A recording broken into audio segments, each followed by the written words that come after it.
सम्मानित साथियों, आरक्षण रूपी धारदार हथियार के माध्यम से इस देश की सवर्णद्रोही ताकतें व सरकारें किस तरह से इस देश के सवर्णों के नौनिहालों का वध कर रही हैं, आइए हम आपको सुनाते हैं उसका एक नमूना कि कितना घातक है ये आरक्षण।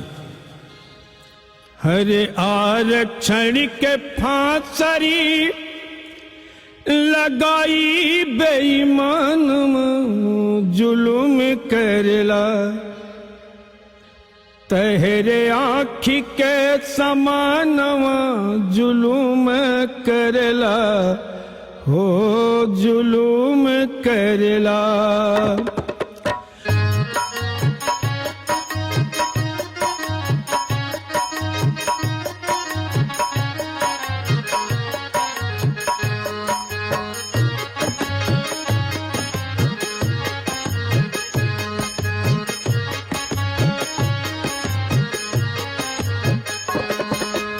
आरक्षण के फांसरी लगाई बेईमानवा, लगाई शैतानवा जुलूम करेला, तोहरे आँखी के समानवा जुलूम करेला, हो जुलूम करेला, तोहरे आँखी के समानवा जुलूम करेला, हो जुलूम करेला।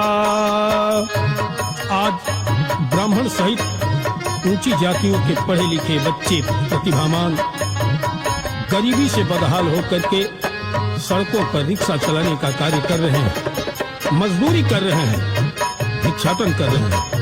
आइए ध्यान देने योग्य बात है। जूते रोटी न कपड़ा मकानवा, कितनी जारता टिलाश बिनु कफनवा। अब तो जगो सवर्णो, सोचो। जूट रोटी न कपड़ा मकानवा, कितनी जारता टिलाश बिनु कफनवा। पढ़ी लिखी रक्षा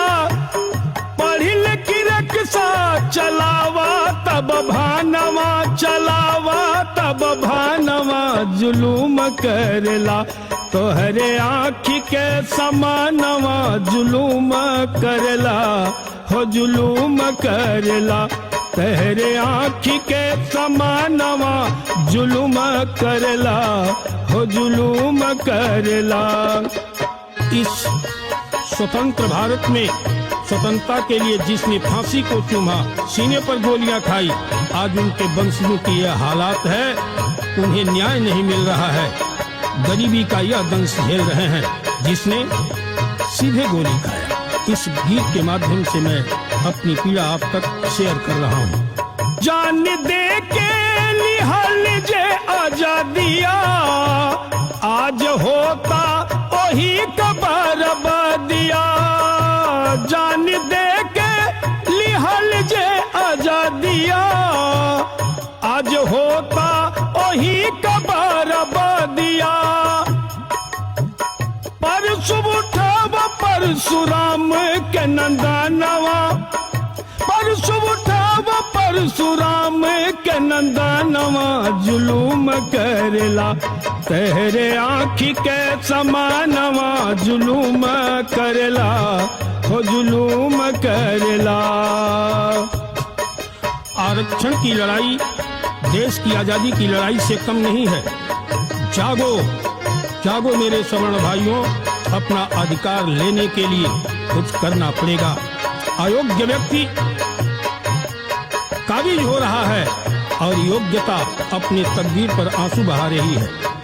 ऐसी स्थिति में मेरा विनम्र निवेदन है भारत के सवर्ण नौनिहालों से कि अपना अधिकार, सम्मान और आने वाली पीढ़ी के भविष्य की रक्षा के लिए एकजुटता बनाओ और आरक्षण रूपी महामारी के खिलाफ मैदान में उतरो।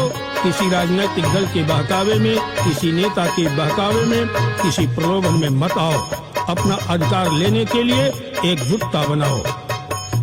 जहाँ जान के गरज गरज बाट ताहई ओ हम नाही बात आरक्षण के मानई। सीमा पर आरक्षण नहीं है। जहाँ जान के गरज बाट ताहई ओ हम नाही बात आरक्षण के मानई। चुप हो के वापस आ जा, चुप हो के वापस आ जा, अरे बिक जाई हिंदुस्तानमा जुलूम करेला, अरे जुलूम करेला, तेरे आँखी के समानवा जुलूम करेला, हो जुलूम करेला। आरक्षण समर्थक नेताओं और सरकारों को और दलों को मेरी खुली चुनौती है कि अगर लाभ देखना है तो सीमा से सवर्ण नौजवानों को वापस बुला लो। मेरा दावा है कि 24 घंटे के भीतर यह प्यारा हिंदुस्तान गुलाम हो जाएगा। यह है ताकत सवर्णों की और उनकी योग्यता की। अयोग्य व्यक्ति आएगा, आप पर शासन करेगा तो निश्चित रूप से देश समाज कमजोर हो जाएगा। प्रतिभाओं का वध किसी कीमत पर या अन्याय बर्दाश्त नहीं करेगा सवर्ण समाज। इसलिए मेरा निवेदन है सवर्ण समाज से कि जागो, अपने अधिकार सम्मान की वापसी के लिए एकजुटता बनाओ, एक आवाज बनाओ और आरक्षण समर्थक दलों और नेताओं को मुंहतोड़ जवाब दो। काट आने कहूँ मुर्गा मलाई, तो हरे हक पर लगावे दिया सलाई। जागिए, जागिए मेरे भाइयों, वरना इतिहास आपको माफ नहीं करेगा, आने वाली पीढ़ी आपको माफ नहीं करेगी। ये मारीची रूपधारी राजनेताओं और दलों के चक्कर में पड़ करके आप अपना और अपने वंश को नुकसान पहुंचाने का कार्य न करें। अपना अधिकार लेने के लिए जागिए। काट आने कहूँ मुर्गा मलाई, तो हरे हक पर लगावे दिया सलाई। जाग जाग जाग मोरे, जाग जाग जाग मोरे, पर सुलला नमा जुलूम करेला, तेरे आँखी के समानवा जुलूम करेला, हो जुलूम करेला। आरक्षण के फांसरी लगाई बेईमानवा, लगाई शैतानवा जुलूम करेला, तेरे आँखी के समानवा जुलूम करेला, हो जुलूम करेला, तेरे आँखी के समानवा जुलूम करेला, हो जुलूम करेला।